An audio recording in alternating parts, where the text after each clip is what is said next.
कि अल्लाह ताला चाहते हैं हम परेशान रहें या खुश रहें। बोलो, ये जो अल्लाह ने कहा ना कि हम तुम्हें आजमाइशों में डालेंगे, लेकिन जो लोग सब्र करेंगे और कहेंगे हम अल्लाह के गुलाम हैं, तो ये अल्लाह ने हमें आयत क्यों बताई है? ताकि हमारे दिल में गम को बर्दाश्त करना आसान हो जाए, हम गमगीन ना हो, क्योंकि गम तो आएंगे। ये हो नहीं सकता कि दुनिया में परेशानियां ना आए, ये नामुमकिन है।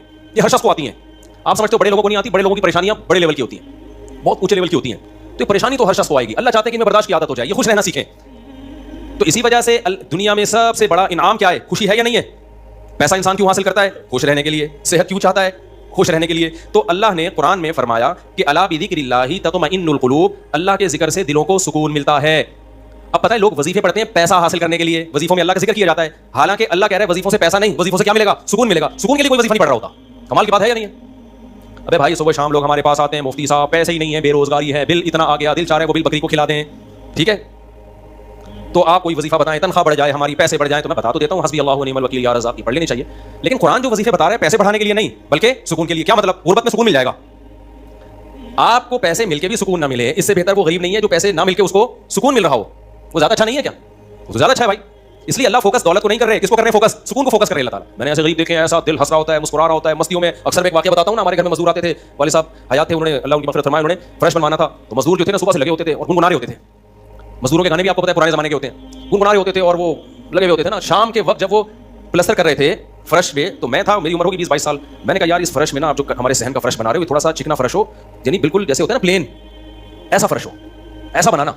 तो कहने लगे, अब मस्ती में है ना, शायद लाहौर के होंगे, अब उनको बोला खेलने का मौका मिल गया मुझसे। उन्होंने कहा ये फर्श आप चाहते हो जरा चिकना प्लेन फर्श हो तो इसमें सरसों का तेल डलेगा या नारियल का। बोला तो मैंने कहा यार मैं ले आता हूँ नारियल का तेल, डाल दो इसमें भाई, क्या ख्याल है? थोड़ा सा क्या हो जाएगा, जैसे फिसलन पैदा हो जाए इसमें। कह रहे नहीं इसमें नारियल का तेल डलेगा। अब मैं जा रहा हूँ लेने के लिए, वो तो शुक्र है मुझे किसी ने रोक दिया, क्या कर रहा है भाई? तो वो खेल रहे थे ना, शाम का वक्त था। फिर दोबारा इसी तरह का कोई मजाक, तो मुझे फिर मैंने कहा यार तुम लोग बड़े मस्ती में हो। कहते हैं यार ये हमारा फुल मस्ती का टाइम होता है। वजह उसकी है, उनके अल्फाज देखो, कह रहे हम सुबह से थके हुए हैं, मगरिब की अजान होने वाली है, फ्रेश कंप्लीट करेंगे, घर जाएंगे, थके हुए हैं ना, ठीक ठाक दिहाड़ी मिलेगी, घर जाएंगे, नहाएंगे धोएंगे, मंजी पे बैठेंगे, बीवी बच्चे हमारे इंतजार कर रहे हैं, शदीद भूख में खाएंगे खाना, उसके बाद लंबे होके सो जाएंगे। कल का नहीं, दिहाड़ी आज की है, कल की नहीं है। उनको इसी में खुशी है, काम मिला हुआ है यार, काम मिला हुआ है। समझ रहे हो कि नहीं समझ? उनको खुशी इस बात की है कि हमें क्या मिला हुआ है, ठीक में काम मिला हुआ है, मजदूरी मिल गई, ये बहुत बड़ी खुशी है उनके लिए। और उन्हीं दिनों में मैं करोड़पति लोगों को डिप्रेशन में देख रहा था। तो खुशी का ताल्लुक, हकीम अख्तर साहब रहमहुल्लाह ताला एक जुमला बड़ा अच्छा फरमाया करते थे कि बादशाह अटैक हमेशा बादशाह पे करता है, बादशाह कभी भी भंगियों को और नीचे तबके को अपना हदफ नहीं बनाता। कभी आपने किसी मुल्क के बादशाह के खिलाफ किसी बादशाह का बयान किसी जमादार के खिलाफ नहीं सुना होगा कि सऊदी अरब का बादशाह कहे कि पाकिस्तान में वो जो फलां जगह जो चपरासी है मुझे बिल्कुल पसंद नहीं है। वो कभी सुना आपने? बादशाहों का हदफ क्या होता है? हो सकता है अमेरिका के सदर के खिलाफ बयान दे दे, वो बड़े आप किसी और के खिलाफ बयान दे, अटैक भी करेंगे। अब कभी नहीं आपने सुना होगा बादशाह ने बेचारे किसी रक्षा चलाने वाले को बम से उड़वा दिया भाई ये कि वो एजेंट हो किसी का, फिर वो रक्षा वाला है नहीं, वो है कोई और, वो बड़ी चीज है, वो रूप धारा हुआ है उसने। वरना ओरिजिनल कोई टमाटर वाला हो तो कभी आपने देखा कि किसी मुल्क की फौज उस टमाटर वाले पे अटैक कर रही है? ऐसा नहीं होता। हकीम अख्तर साहब रहमहुल्लाह ताला फरमाया करते थे कि बादशाह हमेशा कब्जा किस पे करते हैं? बादशाहों पे। फरमाया कि दिल जो है ये पूरे जिस्म का बादशाह है। दिल क्या है? अल्लाह को जब कोई नाराज करता है, अल्लाह का जब कोई जिक्र नहीं करता, तो अल्लाह ताला उससे पैसा नहीं छीनते, ना उससे घर छीनते हैं, ना उससे उसकी जो है ना ख्वाहिशात छीनते हैं। अल्लाह डायरेक्ट अटैक किस पे करते हैं? दिल पे। दिल अपने कब्जे में लेके परेशानी डाल देते हैं उसके अंदर। अल्लाह दिल, हदीस में आता है कि जो दिल है ना बैना उसबुअयिर रहमान, अल्लाह की दो उंगलियों के दरमियान में है ये दिल, ऐसा कंट्रोल है अल्लाह को। तो अल्लाह क्या करते हैं? दिल को लेके उसमें क्या डाल दी? बेसुकूनी भर दी उसमें। चल भाई सब कुछ है, खुशियों के सारे असबाब, 1000 गज का बंगला, वॉशरूम ऐसा, गरीब आदमी जाए बोला यार ऐसा तो मेरा बेडरूम नहीं है जैसा इनका वॉशरूम है, हर कमरे में एसी लगा हुआ है, बिल की कोई टेंशन नहीं, इतना पैसा, रोडें साफ, सड़कें साफ, कोई टेंशन नहीं। और आजकल के जो सेकुलर लिबरल लोग हैं इनको तो वो वाली टेंशन है ही नहीं जो एक मौलाना टाइप के लोगों को होती है। समझ गए आप भाई? वो जो टेंशन जो जिसको सारी दुनिया टेंशन समझती है, यानी शादी को, बीवी को, तो वो वाली टेंशन से तो ये क्या होते हैं? बिल्कुल आजाद है, गर्लफ्रेंड वाला सेटअप चल रहे हैं लोग, इतना कुछ, कोई टेंशन बज़ाहिर नहीं है। अल्लाह कहते हैं कोई बात नहीं, तूने मुझे नाराज किया ना, तो इन तमाम तर वसाइल के बावजूद तुझे नाकाम करूंगा मैं, क्योंकि अगर वसाइल छीन लेता ना अल्लाह ताला फिर तो भाई हर को टेंशन हो जाती है। अल्लाह कहता है इन सारी खुशियों में मैं इन खुशियों पे अटैक नहीं करूंगा, मैं बादशाह हूं, बादशाह हमला किस पे करते हैं? बादशाहों पे। तेरे दिल को अपने कब्जे में लेके उसमें से सुकून निकाल के उसकी जगह क्या डाल दूंगा? बेसुकूनी। जितना गुनाहों में लज्जत हासिल करने के लिए आगे बढ़ेगा ना, अच्छा फिर ऐसा शख्स क्या करता है? जब बेसुकून होता है तो फिर वो सुकून के लिए शराब कबाब की तरफ जाता है, लड़कियों की तरफ जाएगा, जिना की तरफ जाएगा, दोस्तियों की तरफ जाएगा, फहुश मूवीज की तरफ जाएगा। अल्लाह कहते हैं कि अब जितना इन चीजों में जाएगा ना, वक्ती खुशी मिलेगी, वक्ती राहत, लेकिन बेसुकूनी के जाल में फंसता चला जाएगा। शायर ने कहा ना, जितना तड़पोगे जाल के अंदर, जाल घुसेगा खाल के अंदर। परिंदा जाल में जब फंस जाए तो एक तरीका तो हो सकता है आजाद होने का, हिले नहीं, और जब मालिक आए जाल को हटाए तो उस वक्त आंख बचा के निकल जाए, शायद 1% चांस हो। लेकिन अगर वो हिलना शुरू कर दे तो जाल लिपटता चला जाएगा कि नहीं चला जाएगा?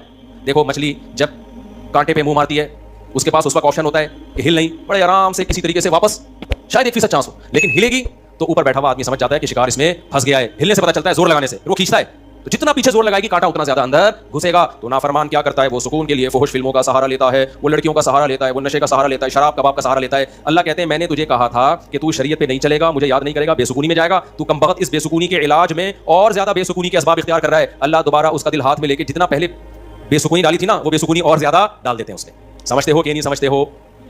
तो मैं यस कर रहा था, अल्लाह मियां ने क्या फरमाया, अला बिज़िक्रिल्लाहि तत्मइन्नुल क़ुलूब, अल्लाह को याद करोगे तो दिलों को सुकून मिलेगा। इससे पता चलता है कि अल्लाह चाहते हैं कि हमारे दिलों में सुकून आए, तभी अल्लाह ने अपनी इताअत पे क्या रख दिया, सुकून। अब जिक्र जिस पे सुकून मिलता है ना, जिक्र की दो किस्में। कितनी किस्में भाई? दो। कुछ काम ना करना ये भी जिक्र है, जिक्र कहते हैं याद रखने को, और कुछ काम करना ये भी क्या है, जिक्र। जिक्र याद, अरबी में जिक्र का मतलब क्या है, याद कहते हैं, तज़किरा किया उसने, तज़किरा जिक्र से ही निकला है। कहते हैं फलां आदमी आपका तज़किरा कर रहा था, आपका जिक्र खैर कर रहा था, इसका मतलब गीबत कर रहा था। आजकल मतलब यही होता है इसका, क्या ना आपको याद कर रहा था, मतलब बुराई कर रहा होगा। चाहिए आजकल मार्केट में अच्छाई बयान करने वाले शॉर्ट है मार्केट में। तो जिक्र का मतलब क्या है भाई, याद रखना। तो अल्लाह कहते हैं जो अल्लाह को याद रखते हैं उनके दिलों में क्या पैदा होता है, सुकून। और अल्लाह ने कहा अला खबरदार, ये अल्लाह का लफ्ज़ तंबीह कर रहा है कि इस बारे में दूसरी रिपोर्टें भी हैं। कुछ लोग कहते हैं इस काम से सुकून मिलता है, कुछ कहते हैं इससे सुकून। अल्लाह कहते हैं अला खबरदार, किसी की बातों में आने की कोशिश मत करना। ये अल्लाह का लफ्ज़ जो है ना, ये इसलिए लगा दिया, खबरदार ये सारी फेक न्यूज़ हैं, ये सब प्रोपेगेंडा है। दिल मेरे हाथ में है तो सुकून भी किसके हाथ में होगा, मैं जो चाहूँ उसमें डाल दूँ। सुकून एक ऐसी चीज़ है अपने इख्तियार से कभी आती नहीं है। आप खुश रहने की कोशिश करो, थोड़ा सा कुछ असबाब इख्तियार कर लोगे, उससे ज़्यादा नहीं होगा। जिन लोगों ने खुश रहने पर किताबें लिखी है ना, उन्हें बहुत से खुदकुशी करके मरे हैं। समझ रहे हो? किताबें लिख के खुश ऐसे रहते हैं। किताब लिख के जब वो चली नहीं मार्केट में तो उसी से डिप्रेशन में चले गए वो। यार ये चल क्यों रही मार्केट में, क्या ख्याल है भाई, ये भी क्यों रही थी, मैंने समझ लिखी है, इसी से क्या हुई उनको, डिप्रेशन हो गई। खुशी पे वर्कशॉप करनी थी, पब्लिक ही नहीं आई, उसी से टेंशन में चले गए। पब्लिक तो है ही नहीं, सारे पैसे ज़ाया हो गए, तो वगैरह बहुत सारे मसाइल हैं लोगों के साथ भाई, सबके साथ ही होते हैं। तो अल्लाह मियां ने कहा कि ये दिल किसी मोटिवेशनल स्पीकर के हाथ में नहीं है। आजकल पूरे बहुत वर्कशॉप करवा रहे हैं ना, खुश रहना खुश रहना। तो अल्लाह कहते हैं कि दिल और दिमाग ये दो चीज़ें किसके कंट्रोल में है, मेरे। तभी मैंने नींद पर इतवार को बयान किया, वो लाज़मी सुन लीजिएगा। नींद भी किसके कंट्रोल में है, अल्लाह के। नींद की गोली नींद के असबाब पैदा कर देती है। माहिरीन कहते हैं कि सोता आदमी अपनी ताकत से ही है, सुला कोई नहीं सकता आपको, क्योंकि दिमाग ऑर्डर करेगा ना सोने के लिए दिमाग को, तो दिमाग थोड़ी ऑर्डर करेगा, दिमाग के ऊपर कोई चीज़ ऑर्डर करेगी दिमाग को कि आप सो जाओ। दिमाग बाकी चीज़ों को ऑर्डर कर सकता है कि रुक जा, बोलना बंद कर दे, सुनना बंद कर दे, आंखें बंद कर ले, ये सब चीज़ें दिमाग के कंट्रोल में है। दिमाग के कंट्रोल में नहीं है। अबे क्या हो गया, कैसे समझाऊं? देखो दिमाग के कंट्रोल में नहीं होता कभी भी। मैनेजर साहब मैनेजर के कंट्रोल में नहीं होंगे। मैनेजर को कंट्रोल करने के लिए कोई ऊपर की चीज़ होगी। हुक्मरान को ऊपर की ताकतें कंट्रोल करती हैं, अल्लाह। समझता है या नहीं समझता? तो फिर वही सियासी बातें ना शुरू हो जाए, इसलिए मैं वापस कर रहा हूँ। अवाम भी कंट्रोल करती है बाज़ दफ़ा, बांग्लादेश में जैसे किया है ना। खैर, तो अच्छी खबर है अल्हम्दुलिल्लाह, बांग्लादेश से बहुत अच्छी न्यूज़ आ रही है। जमात इस्लामी के पुराने बेचारे बूढ़े लोगों को सिर्फ इस बेस पे फांसी पे लटकाया हसीना वाजिद ने। उसने लटकाया कि पाकिस्तान की हिमायत, सियासी इख्तिलाफ था भाई, उसके बाद तो वो बगावत नहीं कर रहे थे ना, बहुत जुल्म मिचा के रखा हुआ था। अच्छा, उस पर बांग्लादेश में जो इनकलाब आया उस पर लोग मेरे बयान पे तबसरा कर रहे हैं। मुफ्ती साहब तो कहते हैं हुकूमत के खिलाफ बगावत जायज़ नहीं है। भाई हम मुसल्लह बगावत के कायल नहीं है। मुसल्ला तलवार लेके अवाम ने वहाँ मुसल्ला बगावत नहीं की है, मुसल्ला बगावत नहीं की अवाम ने। पूरी अवाम जमा हो गई थी।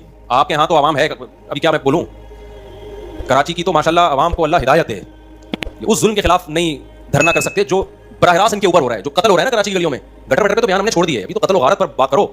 जिस तरह से कराची में डाकुओं का राज है, बात बात पे 5-5 हज़ार की खातिर बंदा कत्ल हो रहा है। कराची की अवाम इस पे एहतजाज नहीं कर रही है, हसीना वाजिद जैसी इनकलाब कहाँ से लाएगी भाई? इसलिए हम क्या करें, तो हम मुसल्ला उसकी बात करते हैं, क्योंकि अगर मुसल्ला बगावत होगी फिर तो खून खराबा होगा, बहुत बर्बादी होगी, कटेंगे लोग, मरेंगे, नतीजा फिर गैर जो ताकतें हैं वो कब्जा कर लेंगी, उसके हम कायल नहीं है। बाकी अवाम का अवामी एहतजाज उसका राइट है, उसका हक है। खैर, तो बात ये चल रही थी मेरे भाई, तो अल्लाह का जो जिक्र है जिससे इंसानों को सुकून मिलता है, देयर आर 2 टाइप्स ऑफ जिक्र। कुछ काम करने के हैं और कुछ काम बोलो नहीं करने के। देखो आपका जिना का दिल चाह रहा है और जिना के असबाब भी हैं, आप जिना नहीं करते, आपने अल्लाह का बहुत बड़ा जिक्र कर लिया, हालांकि कुछ भी नहीं देखने में लगेगा आपने कोई जिक्र, बोलो ना, नहीं किया, देखने में कुछ भी नहीं किया। कितना बड़ा जिक्र किया कि मीज़ान के तराजू में क़यामत के दिन इससे भारी कोई नेकी नहीं होगी। नबी सल्लल्लाहु अलैहि वसल्लम ने फरमाया, सबअतुन युज़िल्लुहुमुल्लाहु फ़ी ज़िल्लिही यौम ला ज़िल्ला इल्ला ज़िल्लुहु। 7 आदमी ऐसे होंगे जिनको अल्लाह उस दिन अर्श के साए में जगह देगा जिस दिन अल्लाह के साए के अलावा कोई साया नहीं होगा। उनमें रजुलुन शाबुन, एक वो नौजवान, दातहुम राअतुन ज़ातु हुस्निन व जमाल, औ कमा क़ाल सल्लल्लाहु अलैहि वसल्लम, जिस ज़ाता हुस्निन व माल, गालिबन माल के अल्फाज हैं, हसीन भी हो मालदार भी हो, ऐसी औरत ज़िना की तरफ दावत दे। ये जवाब में ये नहीं कहे कि मैं बूढ़ा हो गया हूँ या मेरे अंदर रग़बत खत्म हो गई है या मुझे सोसाइटी से डर लगता है, किसी ने खुफिया कैमरा ना लगा दिया हो, इन सब चीज़ों से मैं घबराता हूँ। ना ना ना ना ना, ये कहे सारे असबाब मौजूद हैं, सिर्फ एक रुकावट है, इन्नी अखाफुल्लाह, आज मैं अगर ज़िना करूँगा तो कल मुझे इसका हिसाब देना पड़ेगा, इसकी सज़ा लड़े, जहन्नम की आग रखी है। नबी ने फरमाया इस बेस पे जो रुक गया, दावत औरत दे रही है और ये रुक जाए तो ये बहुत बड़ा ज़ाकिर है, इसने तहज्जुद गुजारों से ज्यादा अल्लाह का जिक्र किया है। हम तो उसको जिक्रुल्लाह करने वाला समझ रहे हैं, पूरी रात तहज्जुद पढ़ता है, तिलावत करता है, लोग बड़ा पहुंचा हुआ है, भाई उससे ज्यादा पहुंचा हुआ है, सही है ना। अल्लाह इसको बुलाएगा और अल्लाह कहेगा ऐसे तमाम लोग साइड पे आ जाएं। देखो लाइन लगी हुई होती है ना जब धूप में, रश में, और कहीं जैसे पहले बिल जमा कराने के लिए लोग जमा होते थे, तो मोबाइल में एप्लीकेशन आ गई है, बिल जमा कराने के लिए लोग लंबी लंबी लाइनों में लगे, पासपोर्ट की लंबी लंबी लाइनें लगी होती हैं। अचानक कोई ऑफिसर कहे बीच में से, आप इधर आ जाए, गाड़ी हूँ साइड चलाओ, आप आपको कैसा लगेगा भाई? जबरदस्त। मैं सऊदी अरब में था तो लंबी लाइन लगी हुई थी, वो कोई इमिग्रेशन ऑफिसर ने पता नहीं कोई पहचान लिया होगा या कोई ताल्लुकात होंगे, आप साइड पे आ जाओ। मुझे बड़ी शर्म आ रही है भाई यार, मैं पगड़ी में, और ये लोग बोलेंगे यार बेवकूफ़ है जो लाइन में खड़े हैं, लेकिन सऊदी अरब में आप नो नहीं कर सकते। वो अगर आपको इज्जत दे रहे हैं तो आपको इज्जत लेनी पड़ेगी, ठीक है ना, वरना फिर जो बेइज्जती देते हैं ना वो उससे डबल होती है। वो कहीं कोई हमारे दोस्त थे, उन्होंने कहा कि भाई मुफ्ती साहब लाइन में खड़े हैं, अब मैं जा रहा हूँ, लोग यार ये क्या, यार मैं कह रहा हूँ भाई मैं गन पॉइंट पे जा रहा हूँ, मुझे शौक नहीं है, मुझे अल्लाह की कसम मुझे लाइन में लगने का शौक है। एयरपोर्टों पे भी, कराची एयरपोर्ट पे भी जब जाता हूँ लाइन में, अब क्या होता है कि वो होता है उनका कोई एयरपोर्ट का कोई सिस्टम है कि जो खास मशहूर लोग हैं या उनको कोई प्रोटोकॉल मिलता है, वो गन पॉइंट पे हो रहा होता है, तो मुझे लोगों से शर्म आ रही होती है, लोग क्या बोलेंगे यार, तो ये खुशी खुशी नहीं होता सब कुछ। तभी हम हत्तल इम्कान कोशिश करते हैं किसी को बताएं नहीं, कोई प्रोटोकॉल ले ही नहीं, मुंह पे कपड़ा डाल के जाएं, तो हमारी कोशिश यही होती है।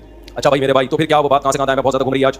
तो अला बिज़िक्रिल्लाहि तत्मइनुल कुलूब, जिसको जिना का मौका मिला और उसने जिना नहीं किया तो ये सबसे बड़ा जाकिर है अल्लाह की नजर में, जिक्र करने वाला है, देखने में कुछ भी नहीं है भाई। तो इसलिए उलमा कहते हैं जिक्र की दो किस्में, कुछ काम ना करना, ये भी क्या है अल्लाह का जिक्र, बदनजरी का मौका मिला, इंटरनेट घर में मौजूद, कंप्यूटर मौजूद, देखने वाला कोई नहीं, फौज फिल्में खुलेआम चल रही हैं, आप किसके खौफ से बच जाओ, अल्लाह के खौफ से नहीं यार, कोई असबाब इख्तियार करो, भाग जाओ यहाँ से, कोई हीला इख्तियार करो, ये कम नेकी नहीं है भाई, ये बहुत बड़ी नेकी है, समझते हो कि नहीं समझते। और दूसरी जिक्र की किस्म कुछ करना, जैसे नमाज के वक्त पे नमाज पढ़ना, रोजे के टाइम पे बोलो रोजा रखना, जबान से अल्लाह को याद करना, ला इलाहा इल्लल्लाह पढ़ना, सुबह शाम जिक्र की बहुत बड़ी फजीलत है। इसलिए मैं लोगों से कहता हूं भाई आमिलों के पास जाके जिक्र मत लो, अगर दिल में बेसुकूनी है अल्लाह को खुश करने के लिए अल्लाह को याद करना शुरू कर दो। देखो ये बेसुकूनी ऐसी चीज है, भगाने की कोशिश करोगे नहीं भागेगी, जैसे नींद लाने की कोशिश करोगे तो आएगी। दिल दिमाग एक ही चीज है, कनेक्शन एक ही है इनका। जब आप लेटते हो और आप कहो मैं नियत करता हूं सोने की, सो जाओ, अभी तक क्यों जागा हुआ है, सो जाओ, दिमाग को ऑर्डर देते रहोगे, सोएगा बिल्कुल नहीं। भाई सोने का सोचना भी छोड़ दो, अल्लाह सुलाएगा तो सोओगे, वरना किसी का यानी मस्जिद में नहीं कहना चाहिए, किसी का बाप वगैरह मुनासिब अल्फाज नहीं है, वरना कोई भी नहीं सुला सकता आपको। क्या ख्याल है भाई, उसका तरीका लेट जाओ भाई, खुद ही नहीं आती है, ऐसा थोड़ी सोच रहा है। तो इसी तरह आजकल लोग खुश होने की कोशिश में लगे हुए हैं, यार मैं टेंशन में क्यों खुश हूं, नहीं होगा भाई, ठीक है, ये आपके कंट्रोल में नहीं है, ये किसके कंट्रोल में है, अल्लाह के। होता है मेरे भाई, खुशी का कोई सबब भी नहीं होता। कैसा प्यारा शेर हकीम साहब रहमतुल्लाह और हमारे हज़रत भी पढ़ा करते थे, दिल गुलिस्तां था तो हर शय से टपकती थी बहार, दिल बयाबा हो गया आलम बयाबा हो गया। आलम जहान को कहते हैं, बयाबा का मतलब चटियल मैदान। कहते हैं जब दिल में खुशी थी तो सहराओं में भी ऐसा लगता था जैसे गुलो गुलजार, शहरों में भी खुशी। जब दिल गुलिस्तां था ना, दिल बाग बाग था, गार्डन गार्डन था दिल, तो हर चीज गार्डन गार्डन लगती, हर चीज गार्डन गार्डन। और जब दिल में सुकून ना हो तो बागों में भी सुकून नहीं मिलता, हूर और रंग में भी सुकून नहीं मिलता। आदमी का दिल गार्डन रख के लगा दे, टमाटर किसी जो बगल में हूर बैठी हुई है ना, उसको भी आदमी कोशिश करेगा कि रख के लगा दे, दिल में सुकून नहीं है। दिल गुलिस्तां था तो हर शय से टपकती थी बहार, दिल बयाबा हो गया आलम बयाबा। आलम सब, कोई दुनिया भर की खुशियां उसको खुश नहीं रख सकती। तो इसलिए खुशी की हासिल करने की कोशिश मत करो, हैंड ओवर कर दो अपने आप को, तस्लीम कर दो अपने आप को, किसके हवाले, अल्लाह के हवाले। ये फिक्र ही छोड़ दो, जो अल्लाह का काम है वो अल्लाह को करने दो भाई, आपका जो काम है आप उसको फोकस करो। देखो एक आदमी को मजदूरी पे लगा दिया, सेठ साहब ने बोला ये कुआं खोद, शाम को तुझे मैं 1000 रुपए दे दूंगा, उस 1000 की लालच में वो कुआं खोद रहा है, ऐसा ही है ना, गरीब था ना। अब हर थोड़ी देर में देख रहा है कि सेठ भाग तो नहीं रहा, ऐसा तो नहीं 1000 रुपए देगा कि नहीं देगा, फिर पूछ रहा है सेठ साहब एग्रीमेंट पक्का है ना, दोगे कि नहीं दोगे, उसी लालच में मैं कुआं खोद रहा हूँ। सेठ क्या कहे, तू काम को तो फोकस कर, जितनी देर में तू आता है इतनी देर में तू कितना बड़ा और खुद चुका होता, तू अपना काम कर, तुझे टाइम पे पैसे मिल जाएंगे। फिर आप बड़ा खोद के यार भाई देगा ना पैसे, मजाक तो नहीं कर रहा ना मेरे साथ, लोगों से पूछ रहा है ये सच बोल रहा है झूठ बोल रहा है, असली नोट देगा ना, जाली नोट तो नहीं देगा ना, क्या ख्याल है भाई। ये सारी सेठ को गुस्सा का बोलेगा पतली गली से निकल यहाँ, क्योंकि तुझे जो काम किया तू उसको फोकस कर यार, हम यहाँ बेवकूफ बैठे हैं, 1000 रुपए मैं नहीं दे सकता तुझे, क्या 1000 क्या चीज है मेरे लिए। सेठ करोड़पति आदमी है और आपको ये फिक्र लगी पता नहीं 1000 देगा कि नहीं देगा, वो कहेगा भाई तो क्या तू यानी मेरे को बेवकूफ समझा है तूने, 1000 रुपए तो हम जहाज बना के किश्ती बना के उड़ाते हैं उसको, वो यही कहेगा ना सेठ। तो सुकून के खजाने किसके हाथ में मेरे भाई, अल्लाह के हाथ। खरबों खरबों लोगों को उसने खुशियां दी हैं, अरबों खरबों लोगों को अल्लाह ने कहा तुम्हें जो काम मैंने जिम्मे लगाने मुझे याद रखो। याद रखने का मतलब जो फराइज और वाजिबात हैं पूरे करो, जो ऑर्डर दिए उनको पूरे करो, जिन बुराइयों से मना किया उनसे बचो, इस काम को तुम फोकस करो। हम क्या करते हैं, 2 दिन नमाज पढ़ के देखा सुकून मिला कि नहीं मिला, अभी भी टेंशन तो है, मसाइल अभी मेरे खत्म नहीं हुए, मैंने पैगाम भेजा है वो तो अभी भी मसला वहां से तो अभी भी ठहंगा ही आ रहे हैं, उनके अभी भी राजी नहीं हुए। भैंस वाला लतीफा बहुत दफा सुना चुका हूं, एक और दफा सुन लो यार। वो एक आदमी जो था उसकी भैंसें मरती थी, उसकी टेंशन ये थी, उसने मौलवी साहब से आके कहा मौलवी साहब बड़ी टेंशनों में हूं। मौलवी साहब ने आयत पढ़ी अला बिज़िक्रिल्लाहि तत्मइन्नुल कुलूब, अल्लाह को याद रखने से दिलों को सुकून मिलता है। तो जब तू नमाज पढ़ेगा अल्लाह को याद करेगा, तुझे सुकून ऐसे मिलेगा कि तेरी भैंसें मरना बंद हो जाएंगी। सुकून का मौलवी साहब ने ये मतलब समझा, लेकिन मतलब था नहीं सुकून का, कि तेरी भैंसें मरना क्या हो जाएंगी, बंद।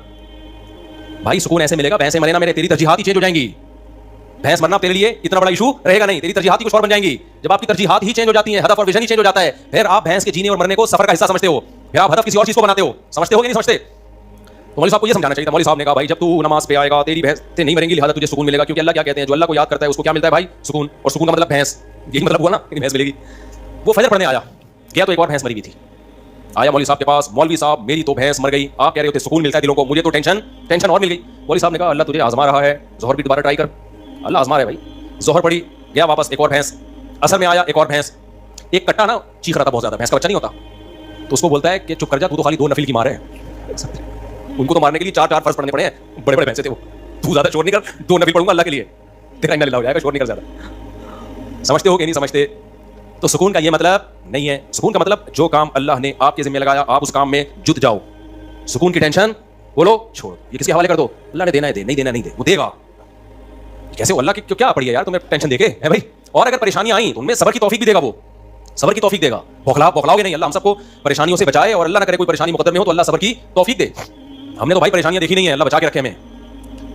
तो अब देखो गजा पे जो बमबारी हो रही है, हमें कितना तरस आता है, लेकिन वहां से जो लोग इंटरव्यू देते हैं उनके चेहरों पे कैसा सुकून है, कैसा इत्मीनान है। ये क्या है? ये किसकी तरफ से सब्र मिलता है? तभी तो डटे हुए हैं। ये सब्र किसकी तरफ से मिलता है? ये अल्लाह की तरफ से है। बहुत बड़ी परेशानियों को बर्दाश्त करना आसान, छोटी को बर्दाश्त करना मुश्किल। तो अब मैं आपसे यह कर रहा हूं कि अल्लाह को याद किए बगैर, इस्लाम पे चले बगैर, शरीयत पे चले बगैर सुकून मिलना मुमकिन नहीं। समझते हो कि नहीं समझते? खुश रहना और शरीयत पे चलना सुस्ती के साथ मुमकिन नहीं है। अभी रफी भाई भी सो रहे हैं, शरीयत पे चलना सुस्ती के साथ मुमकिन, देखो सो जाओ ना, ये सुस्ती नहीं है। जागा हुआ ढीला हो ये सुस्त है, सोना तो नेचुरल है। वो तो अपने इख्तियार में थोड़ी भी, मैंने बताया ना कि अपने इख्तियार में नहीं है ये।